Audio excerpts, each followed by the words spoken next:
बिस्मिल्लाहिर्रहमानिर्रहीम। अस्सलाम वालेकुम दोस्तों, आज आपको बहुत प्यारा सा फूल बनाकर दिखाएंगे। शुरू करते हैं वीडियो।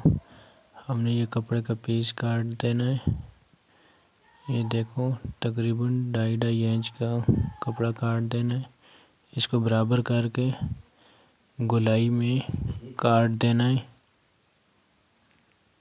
ये देखो हमने कपड़ा काट दिया। अभी इसको दरमियान में काट लगाना है। थोड़ा सा काट लगाने के बाद अभी हमने इसके दरमियान में डोरी रखनी है।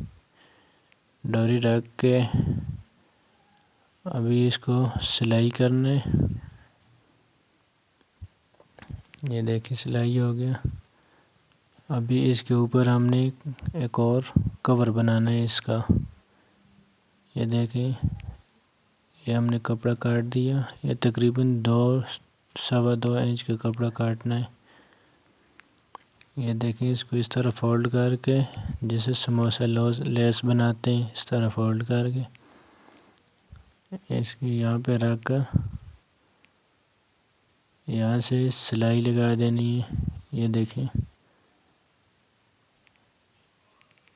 वीडियो अच्छी लगी हो तो कमेंट में अपने राय ज़रूर दें। हमारा चैनल सब्सक्राइब करें। शुक्रिया। ये हमारा फूल बन गया प्यारा सा। Okay, bye bye, Tata.